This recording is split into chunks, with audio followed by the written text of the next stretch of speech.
Hello everyone, this is आदर्श। जैसा कि मैंने कहा था कि हम लोग हर दिन एक ग्रुप को ख़त्म करेंगे और हमने कल ग्रुप 13 को कवर अप किया था पूरा एनसीईआरटी लाइन को फॉलो करते हुए। आज हम लोग ग्रुप 14 को कवर अप करेंगे पूरा लाइन बाय लाइन, ठीक है ना। मैंने क्या किया, एनसीईआरटी का जो भी लाइन है, जो भी इंपॉर्टेंट पॉइंट है, जो भी जैसे भी लाइन है, मैंने उसको यहाँ पर लिख लिया है एक जगह। और उसके बाद से हम लोग पूरा स्टडी करेंगे और कोशिश करेंगे कि विदिन 20 मिनट्स में हम लोग कंप्लीट करें इसको, ठीक है।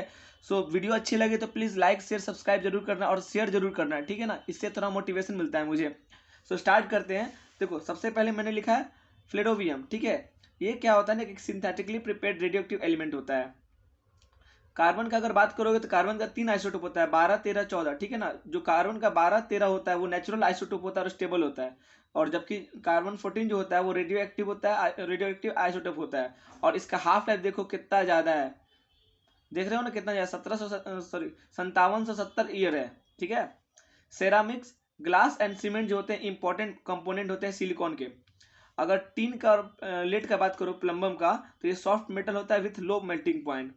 ग्रुप 14 का जो मेल्टिंग पॉइंट होता है ना, वो ग्रुप 13 से ज्यादा होता है। देखो सारा का सारा पॉइंट एनसीईआरटी का, एनसीईआरटी बुक लेकर के पढ़ सकते हो, रिवीजन हो जाएगा। कार्बन और जो सिलिकॉन होता है वो नॉन मेटल होता है। जर्मेनियम तुमको मेटलॉइड होता है।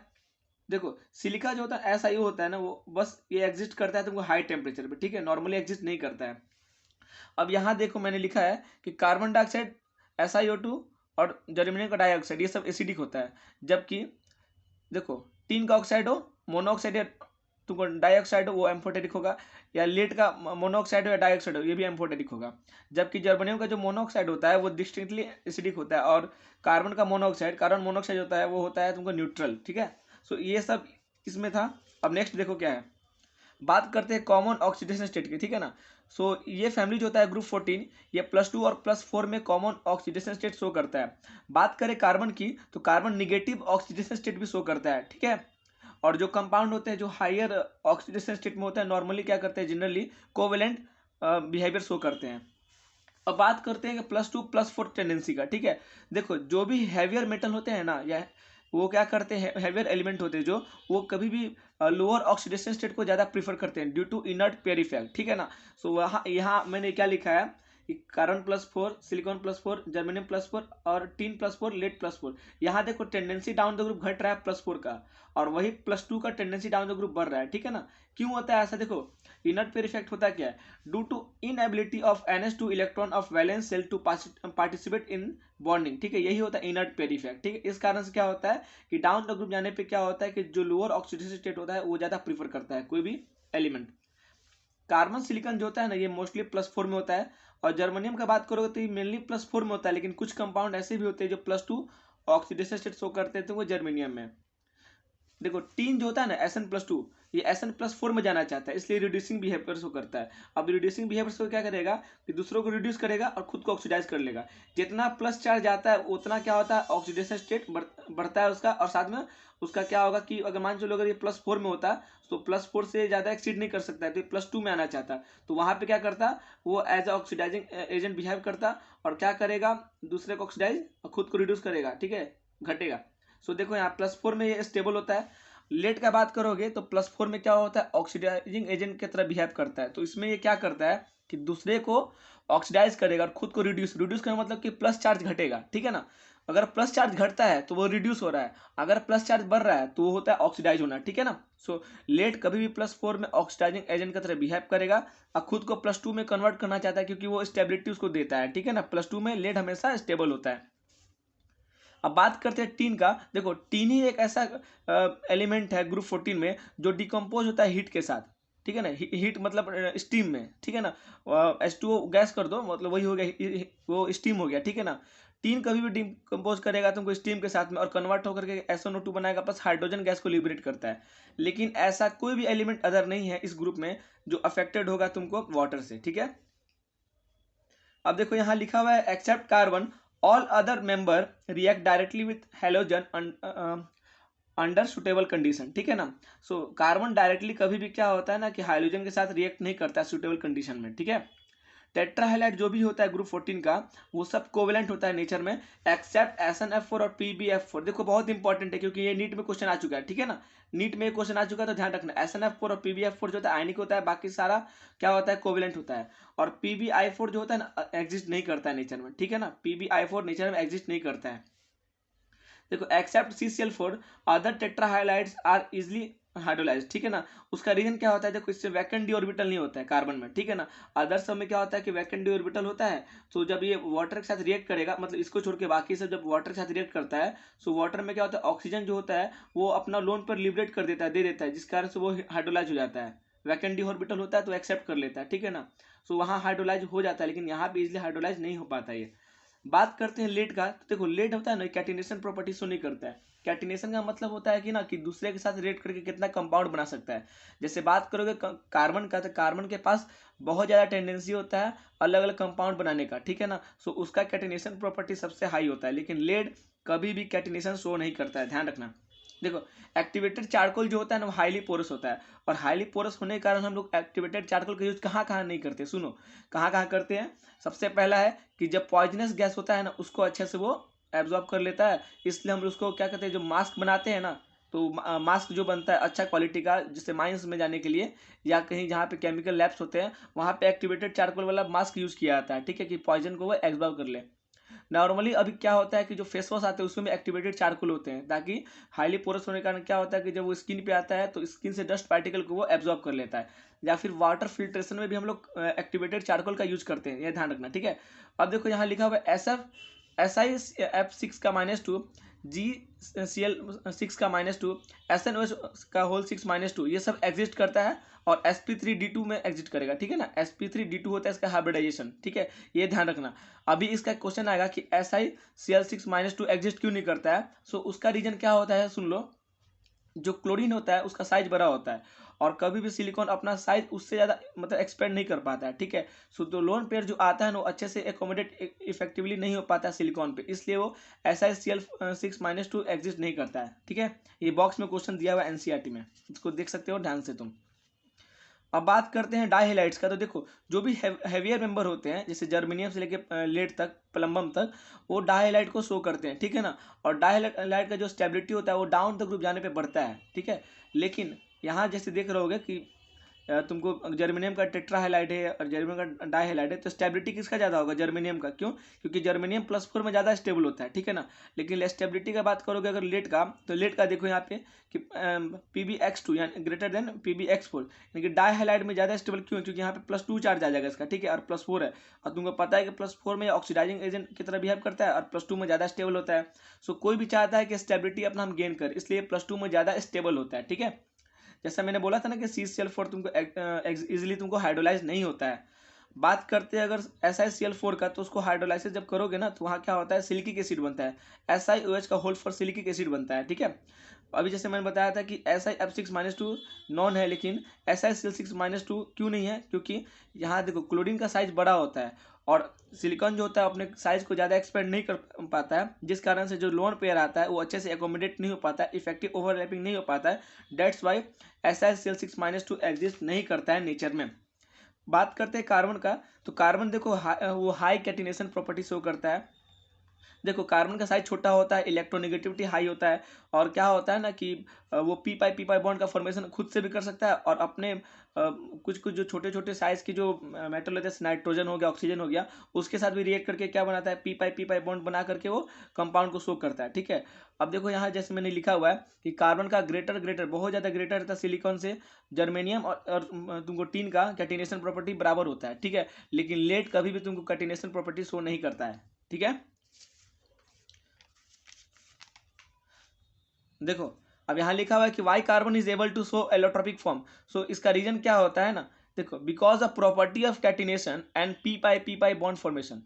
इसी कारण से देखो एक तो पहला बात कि कैटिनेशन प्रॉपर्टी शो करता है, और दूसरा ये होता है कि वो पी पाई बॉन्ड फॉर्मेशन करता है, इस कारण से वो कैटिनेशन प्रॉपर्टी शो करता है और एलोट्रोपिक फॉर्म बनाता है, ठीक है।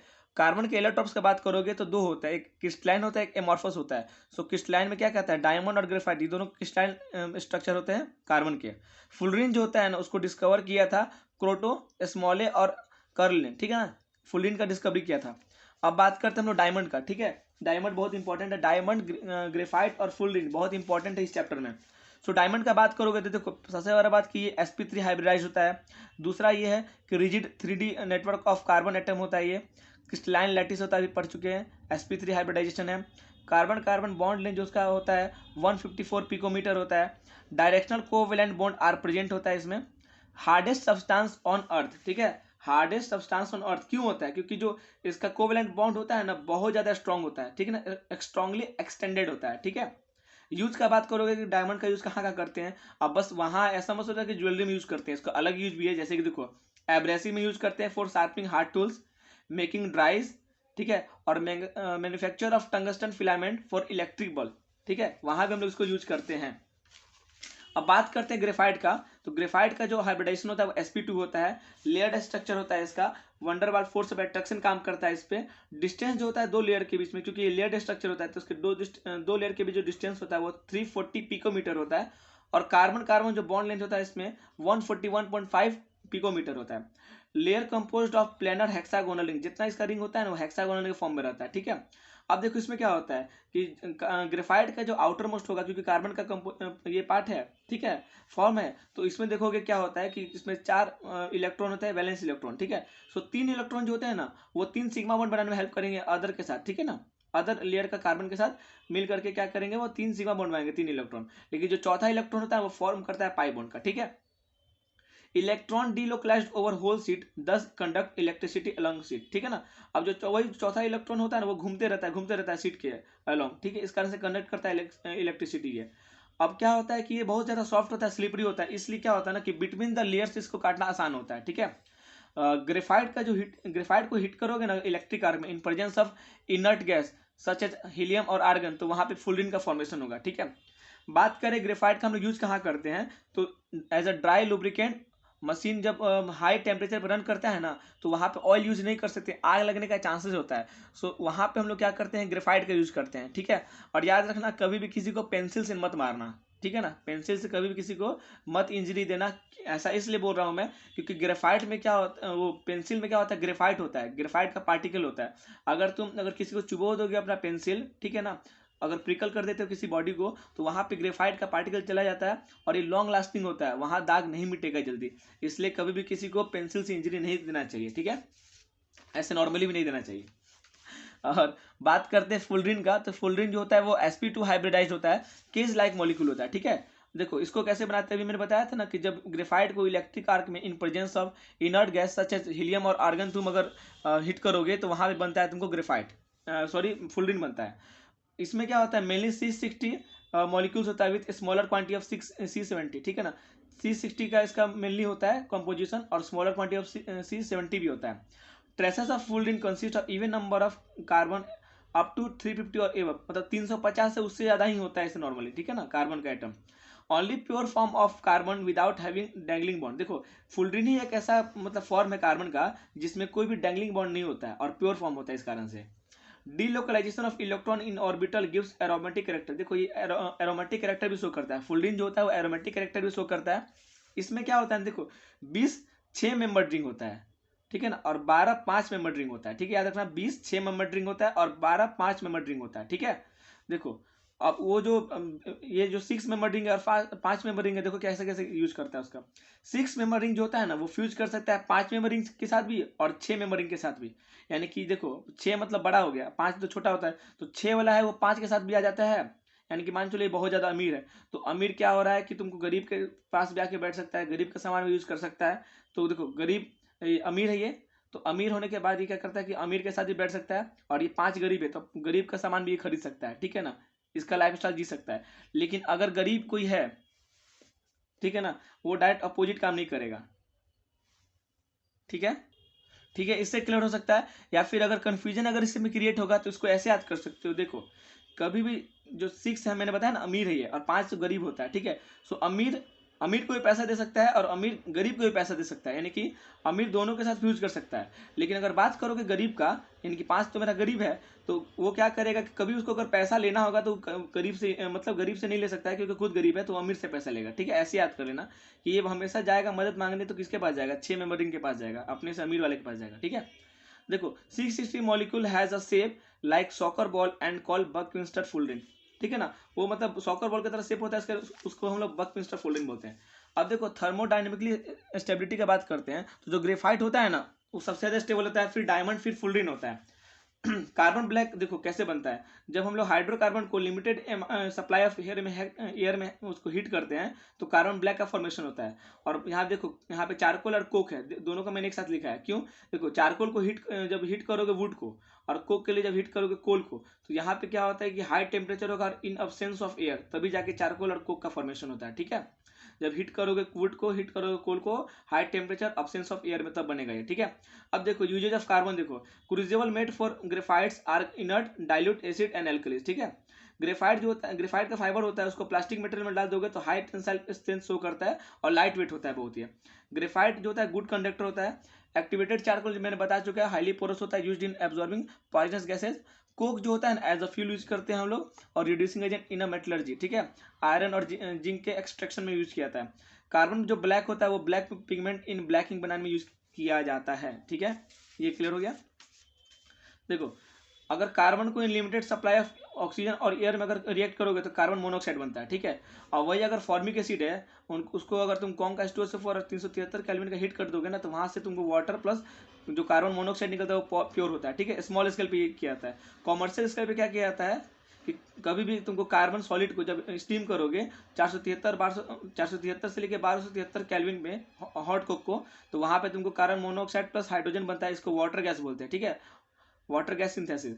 और कार्बन मोनोऑक्साइड प्लस नाइट्रोजन होता है, उसको प्रोड्यूसर गैस कहते हैं। इसको बनाने के लिए क्या करते हैं कि जो कार्बन सॉलिड था उसको अब हम लोग एयर हीट करेंगे डायरेक्ट, ठीक है, स्टीम नहीं लेंगे, डायरेक्ट एयर में हीट करेंगे 273 केल्विन पे, तो वहाँ पे कार्बन मोनोऑक्साइड प्लस नाइट्रोजन बनेगा, और जो कि उसको हम लोग बोलते हैं प्रोड्यूसर गैस। अब देखो वाटर गैस और प्रोड्यूसर गैस क्या होता है ना कि इंडस्ट्रियल फ्यूल होता है। कार्बन मोनोऑक्साइड का अब पढ़ना है हम लोग को, ठीक है। अब कार्बन मोनोऑक्साइड के बारे में देखो क्या क्या इंटरेस्टिंग फैक्ट है, ठीक है। ये देखो पॉइजनस होता है, ऑर्डरलेस होता है, कलरलेस होता है, ऑलमोस्ट इनसोल्यूबल इन वाटर होता है, पावरफुल रिड्यूसिंग एजेंट होता है, reduces almost all metal oxide other than those of alkaline earth metal, aluminium and a few transition metal, ठीक है। Extraction of iron and zinc from their oxide, देखो carbon मतलब क्या करता है, आयरन और जिंक को उसके कंपाउंड से उसको हटा देता है, जैसे कि Fe2O3 रहेगा, अगर तुम कार्बन मोनोऑक्साइड यूज करोगे तो Fe में कन्वर्ट हो जाएगा वो, ठीक है। अब देखो इसका स्ट्रक्चर होता है, कार्बन ट्रिपल बॉन्ड O होता है, एक सिग्मा 2 पाई होता है, और यहाँ पे क्या होता है कि यहाँ लोन पेयर होता है, ऑक्सीजन पे लोन पेयर होता है, तो क्या करता है ना कि किसी मेटल को अपना इलेक्ट्रॉन पेयर डोनेट करके मेटल कार्बोनाइल का ही फॉर्मेशन करता है, ठीक है, ध्यान रहेगा। अब देखो कार्बन डाइऑक्साइड होता है, उसका स्ट्रक्चर देख लो, ऐसे होता है, ठीक है ना, पोलरिटी शो नहीं करता, नॉन पोलर होता है, sp हाइब्रिडाइजेशन होता है। कार्बन सॉलिड को जब एक्सेस एयर में तुम हीट करोगे तो वहाँ कार्बन डाइऑक्साइड गैस बनता है, या फिर तुम मीथेन ले लो, उसको एक्सेस एयर में हीट करोगे तो कार्बन डाइऑक्साइड गैस बन जाएगा, ठीक है। लैब में बनाने के लिए क्या करते हैं कि कैल्शियम कार्बोनेट को हीट करते हैं, कैल्शियम कार्बोनेट को डाइल्यूट HCl में रिएक्ट करते हैं तो CaCl2 plus CO2 plus H2 बन जाता है, ठीक है। कॉमर्शियल के लिए क्या करते हैं हम लोग, लाइम स्टोन को हीट करके CO2 में कन्वर्ट करते हैं। और कार्बन डाइऑक्साइड कैसा होता है, देखो ऑर्डरलेस होगा, कलरलेस होगा, low solubility in water makes it of immense biochemical and geochemical importance, life के लिए बहुत इंपॉर्टेंट होता है क्योंकि सॉल्युबिलिटी इसका कम होता है वाटर में, ठीक है। ड्राई आइस जो होता है ना उसको हम लोग एज ए रेफ्रिजरेंट यूज करते हैं for frozen food and ice cream, ठीक है। Carbon dioxide obtained as a solid in form of dry ice by allowing liquefied carbon dioxide to expand rapidly. देखो अगर हम लोग को ड्राई आइस बनाना है तो कैसे हम लोग बनाएंगे कि जो हम लोग लिक्विफाइड CO2 होता है ना उसको हम लोग एक्सपेंड करेंगे रैपिडली। इस तरह क्या होगा, हम लोगों को सॉलिड फॉर्म में हम लोग को ड्राई आइस मिल जाता है। जो कार्बन डाइऑक्साइड होता है तुमको फायर एक्सटिंग्विशर की तरह भी काम करता है। सोडियम बाइकार्बोनेट हो, CCl4 और कार्बन डाइऑक्साइड, ये तीनों तुमको फायर एक्सटिंग्विशर का काम करता है। नॉन सपोर्टर होता है कंबसन का, ठीक है। ये अब सिलिका का बात करो, देखो सिलिका जो होता है SiO2 उसको सिलिका ही बोलते हैं, वो 3D नेटवर्क होता है तुमको, और सॉलिड होता है, कोवेलेंट होता है। Silica in normal form non reactive होता है almost because of very high SiO bond energy, ठीक है। क्रिस्टलाइन फॉर्म का बात करेंगे सिलिका का तो क्वार्ट्ज, क्रिस्टोबलाइट और ट्राइडेमाइट, ठीक है, ये तीन होता है। और ये तीनों क्या होता है, इंटर कन्वर्टेबल होता है एक दूसरे का एट सुटेबल टेम्परेचर। सिलिका जो होता है नॉर्मल फॉर्म में नॉन रिएक्टिव होता है almost because of very high SiO bond energy. Silica resist करता है attack by halogen hydrogen most of acid metal even at elevated temperature, ठीक है। ये मतलब रेसिस्ट करता है क्योंकि इसका SiO जो बॉन्ड एनर्जी बहुत हाई होता है, ठीक है। लेकिन HF और सोडियम हाइड्रोक्साइड के साथ रिएक्ट करता है, सिलिका सोडियम हाइड्रोक्साइड के साथ सिलिका सोडियम हाइड्रोक्साइड के साथ रिएक्ट करके सोडियम सिलिकेट प्लस वाटर बनाता है, और सिलिका HF के साथ रिएक्ट करके SiF4 प्लस वाटर बनाता है। ठीक है, ध्यान रखना ये चीज, थोड़ा फास्टली मैं करवा रहा हूँ इसको बोल के। क्वार्ट्ज जो होता है एक्सटेंसिवली यूज होता है तुम as a piezoelectric material use, और इसका यूज क्या है देखो। ठीक है, एक्सट्रीमली एक्यूरेट क्लॉक बनाने में, मॉडर्न रेडियो बनाने में, टीवी ब्रॉडकास्टिंग के लिए, मोबाइल रेडियो कम्युनिकेशन के लिए। ठीक है, सिलिका जेल क्या होता है, ड्राइंग एजेंट होता है and as a support for chromatographic material and catalyst. Kieselguhr क्या होता है, अमोर्फस फॉर्म होता है, सिलिका का यूज किया जाता है फिल्ट्रेशन प्लांट्स में। ठीक है, इसका फिल्ट्रेशन प्लांट में यूज किया जाता है। देखो अब सिलिकॉन का बारी है। ठीक है, सिलिकॉन क्या क्या होता है देखो, सिलिकॉन होता है group of organo silicon polymer होता है, जिसका फॉर्मूला होता है R2SiO का रिपीटिंग यूनिट होता है। स्टार्टिंग मटेरियल जो क्या होता है RnSiCl4- होता है, 4-N होता है। ठीक है, अब देखो क्या करोगे, अगर तुम मिथाइल क्लोराइड है, ठीक है, उसको जब सिलिका के साथ रिएक्ट करोगे, सिलिकॉन के साथ रिएक्ट करोगे कॉपर पाउडर के प्रेजेंस में, तो वो क्या बनाता है ना, ये देखो CH3 का होल ट्वाइस SiCl2 बनाता है, उसको फिर हाइड्रोलाइसिस कंडेंसेशन जब करोगे तो वहाँ बनता है तो CH3 का होल ट्वाइस SiOH का होल 2, ये होता है स्ट्रेट चैन पॉलीमर। ठीक है ना, और अगर नॉर्मली तुम कॉपर पाउडर और 570 केल्विन अगर इसको हीट करते हो पहले, ठीक है ना, तो पहले ये कन्वर्ट होता है तो देखो CH3 SiCl3, फिर ये CH3 का होल ट्वाइस SiCl2, फिर CH3 का होल थ्राइस SiCl, और फिर लास्ट में कुछ अमाउंट बनता है तो CH3 का होल 4 Si बनता है। ठीक है, R2SiCl2, R मतलब एल्काइल या मिथाइल जो भी कर सकते हो, एल्काइल होता है या फिनाइल। R2SiCl2 जो होता है स्ट्रेट चैन पॉलीमर बनाने में यूज किया जाता है, और R3SiCl होता है ब्लॉक, तुमको इस ब्लॉक करता है, टर्मिनेट करता है चैन को। ठीक है, चैन लेंथ जो होता है पॉलीमर का can be control by adding CH3 का whole thrice SiCl which blocks the ends. ठीक है, मैंने बता दिया ये।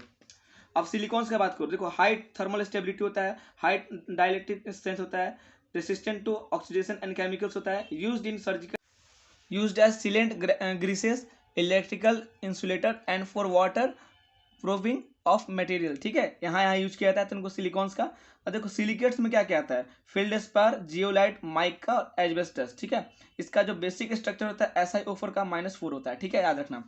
और दो इंपॉर्टेंट मैन मेड जो सिलिकेट्स हैं वो तुमको ग्लास है और सीमेंट है। ठीक है, अब देखो क्या होता है ना, सिलिकेट्स का कुछ स्ट्रक्चर बनता है, जैसे ऑर्थो सिलिकेट, पायरो सिलिकेट, चैन सिलिकेट, सीड सिलिकेट। ठीक है ना, तो इसमें मुझे बताना क्या कि कितना किससे ऑक्सीजन शेयर होता है। ऑर्थो सिलिकेट में देखो पहला O है, O से 0, यहाँ पे कोई ऑक्सीजन शेयर नहीं होता है। पायरो में 1 होता है, चैन में 2 होता है और सीड में 3 होता है। इसको ऐसे याद करना, OPCS ऐसे याद करना। जियोलाइट जो होता है वो ना aluminium atom replaces few silicon atom in 3D network of silica. ठीक है, इसको स्ट्रक्चर को क्या बोलते हैं, जियोलाइट बोलते हैं। एल्युमिनियम सिलिकेट बोलते हैं जो एक्वायर करता है तुमको निगेटिव चार्ज। ठीक है, अब लास्ट क्या है कि जियोलाइट जो होता है are used as catalyst in petrochemical industries for cracking of hydrocarbon and isomerisation. ठीक है, और ZSM5 जो होता है ना वो भी जियोलाइट है, वो डायरेक्ट क्या करता है कि एल्कोहल को डायरेक्ट तुमको गैसोलीन में कन्वर्ट कर देता है। और जो हाइड्रेटेड तुमको जियोलाइट्स होते हैं are used as ion exchange in softening of hard water. ठीक है, अब देखो इस कुछ टेबल का कुछ प्रॉपर्टी मैं बता देता हूँ यहाँ पे। देखो मैंने लिखा MEI, M से क्या होता है मेल्टिंग पॉइंट, E से इलेक्ट्रोनेगेटिविटी, I से होता है आयनाइजेशन एनर्जी। सो मैंने ये क्यों लिखा है, क्योंकि देखो लेट का ज़्यादा होता है ये सब प्रॉपर्टी टीन के रिस्पेक्ट में, जबकि होना चाहिए था उल्टा, लेकिन होता है ऐसा। ठीक है, ऐसा होता है। इलेक्ट्रोनेगेटिव देखो कार्बन का बहुत ज़्यादा होता है, फिर सिलिकॉन जर्मेनियम का बराबर होता है टीन के साथ, लेकिन प्लम्बम का ज़्यादा होता है। ठीक है, इसका 1.9 रहता है, इसका 1.8, 1.8, 1.8, इसका 2.5। आयनाइजेशन एनर्जी देखो डाउन द ग्रुप घटना चाहिए, घट रहा है घट रहा है घट रहा है घट रहा है, लेकिन देखो यहाँ एक्सचेंज हो गया। ठीक है, मेल्टिंग पॉइंट में डाउन द ग्रुप घटता है घटता है घटता है घटता है, लेकिन देखो यहाँ भी एक्सचेंज हो गया। और बॉइलिंग पॉइंट में कोई दिक्कत नहीं होता है, boiling point down the group जाने पे घटता है। ठीक है, सो थैंक यू, ये सारे चैप्टर कंप्लीट हो गया, और अगले लेक्चर में हम लोग ग्रुप 15 कंप्लीट करेंगे। ठीक है, सब्सक्राइब शेयर कर देना, थैंक यू।